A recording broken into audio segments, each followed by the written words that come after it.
Welcome to the Blue Collar Tutor Test Preparation Series for the New York City Fire Department S-12 Certificate of Fitness for Citywide Sprinkler Systems.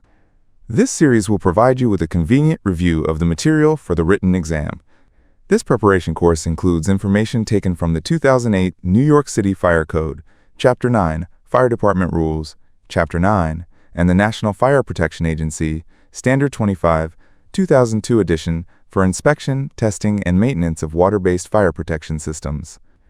It is critical that you understand this material to help increase your chances of passing the exam. A transcript of this material is provided for free by the New York City Fire Department.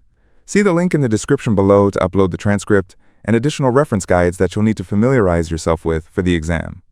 Instructions on the application process to register for the exam are also provided via the link below. If you haven't already, it is recommended to watch the brief overview video in this series at least once before moving on to the subsequent volumes.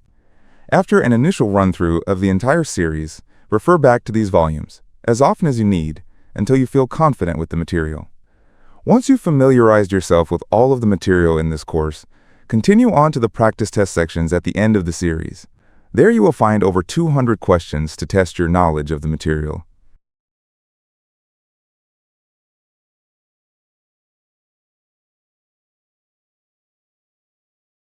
Two, testing. A. Sprinkler systems. Alarm devices. Water flow alarms on wet pipe systems shall be tested quarterly. Vane-type water flow devices shall be tested semi-annually. Water flow alarms on wet pipe systems shall be done by opening the inspector's test connection. If freezing weather conditions or other conditions disallow the use of the test connection, the bypass connection shall be permitted to test. Main drains. The test shall be conducted annually at each water-based fire protection system riser to determine whether there has been change in the condition of the water supply, piping, and control valves. Antifreeze solution. The freezing point of solutions in antifreeze shall be tested annually by measuring the specific gravity with hydrometer or refractometer and adjusting solutions if necessary. Antifreeze concentrations of glycerin shall not exceed 50%, and if propylene glycol, not exceed 40%. Gauges. Gauges shall be replaced every 5 years or tested every 5 years by comparison with a calibrated gauge. Gauges that are not accurate within 3% of the full scale shall be recalibrated or replaced. Sprinklers. Extra high temperature. Representative samples of solder-type sprinklers with a temperature classification of extra high 325 degrees Fahrenheit or greater that are exposed to semi-continuous to continuous maximum allowable ambient temperature condition shall be tested at 5-year intervals. Sprinklers, fast response. Tested at 5-year using fast response elements that have been in service for 20 years shall be tested.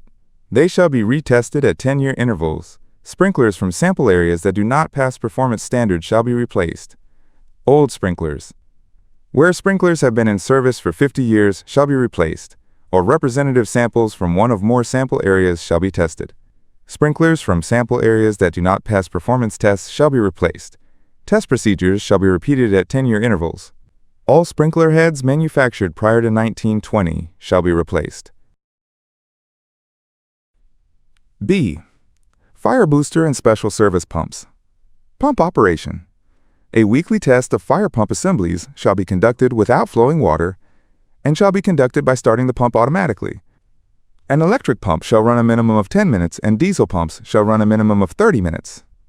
An annual test of each pump assembly shall be conducted under minimum rated and peak flows of the fire pump by controlling the quantity of water discharged through approved test devices. C. Water storage tank. Temperature alarms. Low water temperature alarms shall be tested monthly in cold weather only. High temperature limit switches. High water temperature limit switches on tank heating systems shall be tested monthly whenever the heating system is in service. Water level alarms. High and low water level alarms shall be tested semi-annually. Level indicator.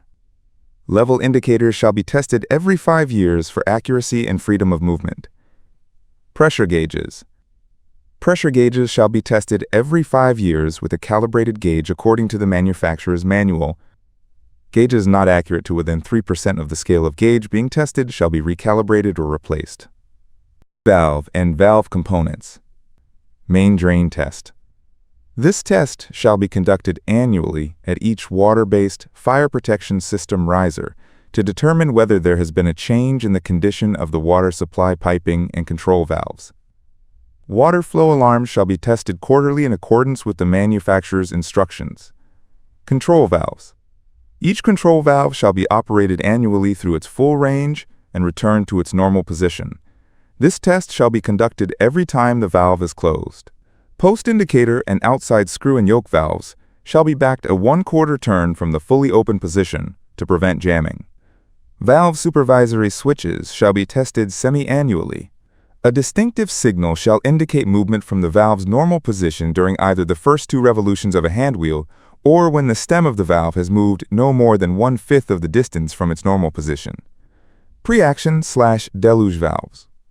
The priming water level in supervised pre-action systems shall be tested quarterly in accordance with the manufacturer's instructions. Low air pressure alarms shall be tested quarterly in accordance with the manufacturer's instructions. Each deluge or pre-action valve shall be trip tested annually at full flow in warm weather and in accordance with the manufacturer's instructions. Protection shall be provided for any devices subject to damage by system discharge during tests. Dry pipe valve/quick opening devices. The priming water level shall be tested quarterly. High priming water levels can affect the operation of supervisory air or nitrogen pressure maintenance devices. Testing the water level is done by opening the priming level test valve. If water flows, drain it. Close the valve when water stops flowing and air discharges. If air discharges when the valve is opened, the priming water level could be too low. To add priming water, refer to the manufacturer's instructions. Low air pressure alarms shall be tested quarterly in accordance with the manufacturer's instructions. Quick opening devices shall be tested quarterly following the following procedures. Close the system control valve, open the main drain valve, and keep it in the open position. Verify that the quick opening device control valve is open. Open the inspector's test valve. A burst of air from the device indicates that it has tripped. Close the device's control valve. Return the device to service in accordance with the manufacturer's instructions, and return the system to service. Each dry pipe valve shall be trip tested annually during warm weather. It should be tested in the spring to allow time before the onset of cold weather for all water that has entered the system or condensation to drain to low points or back to the valve. Every 3 years and whenever the system is altered, the dry pipe valve shall be trip tested with the control valve fully open and the quick opening device in service. A full flow trip test requires at least 2 individuals, one of whom is situated at the dry pipe valve while the other is at the inspector's test. If possible, they should be in communication with each other. A full flow trip test is conducted as follows. 1. The main drain valve is fully open to clean any accumulated scale or form material from the supply water piping. The main drain valve is then closed. 2. The system air or nitrogen pressure and the supply water pressure are recorded. 3. The system air or nitrogen pressure is relieved by opening the inspector's test valve completely. Concurrent with opening the valve, both testers start their stopwatches. If two-way communication is not available, the tester at the dry valve is to react to the start of downward movement on the air pressure gauge. 4. Testers at the dry pipe valve note the air pressure at which the valve trips and note the tripping time. 5. Testers at the inspector's test note the time at which water flows steadily from the test connection. This time is noted for comparison purposes to previous tests and is not meant to be a specific pass-fail criterion. Note that the National Fire Protection Association No. 13 does not require water delivery in 60 seconds for all systems. 6. When clean water flows, the test is terminated by closing the system control valve. 7. The air or nitrogen pressure and the time elapsed are to be recorded as follows. A. From the complete opening of the test valve to the tripping of the valve. B. From the complete opening of inspector's valve to the start of steady flow from the test connection. 8. All low point drains are opened and then closed when water ceases to flow. The dry pipe valve and quick opening are reset, if installed, in accordance with the manufacturer's instruction, and the system is returned to service. Pressure reducing and relief valves. Sprinkler systems. At 5-year intervals, a full flow test shall be conducted on pressure reducing valves and shall be compared to previous test results and the results from the original installation or acceptance test. Annually, a partial flow test shall be conducted with a flow rate great enough to lift the valve seat. Section 12.5.1.3 of the National Fire Protection Association Number 25. Circulation relief. During the annual fire pump test, the closure of the circulation relief valve shall be verified to be in accordance with the manufacturer's specifications. Pressure relief valves. During the annual fire pump flow test, the pressure relief valve shall be verified to be correctly adjusted and set to relieve at the correct pressure and to close below that pressure setting.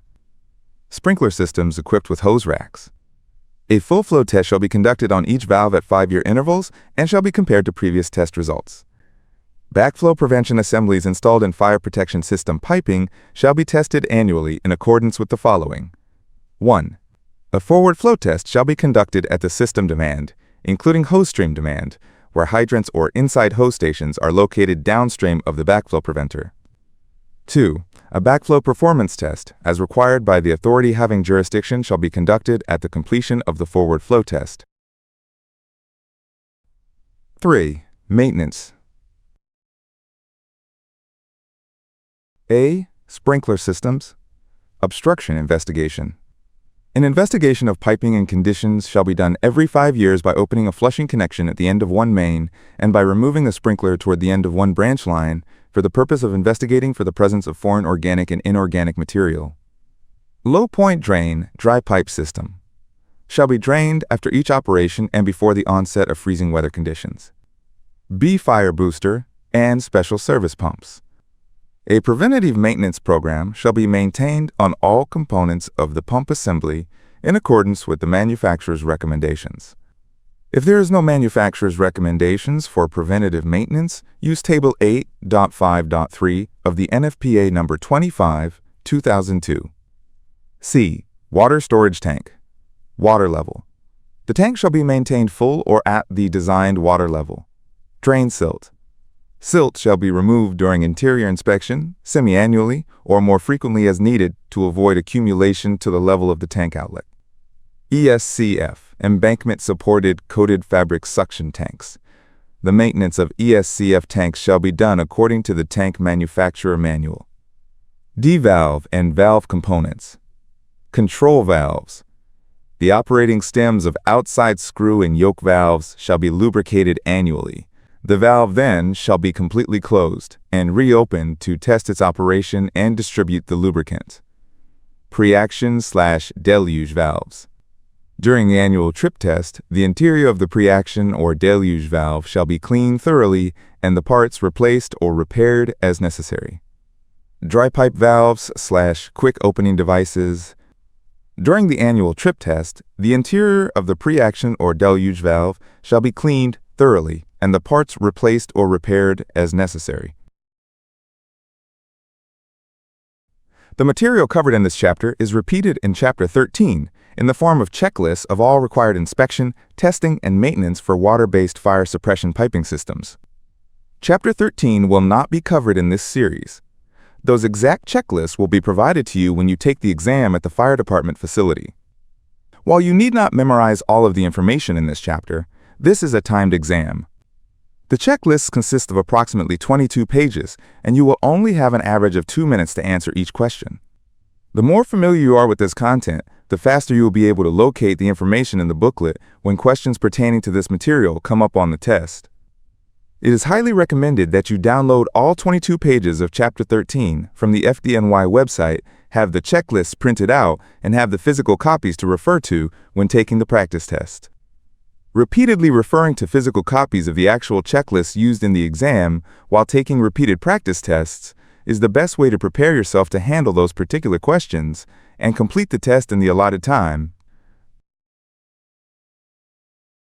This concludes Volume 9. Repeat each chapter as often as you need until you feel confident with the material. Post any follow-up questions in the comments section below. Subscribe to stay current on updates to existing exams and to be notified of new test preparation content. If you found this video helpful, please leave a like. Thank you for watching.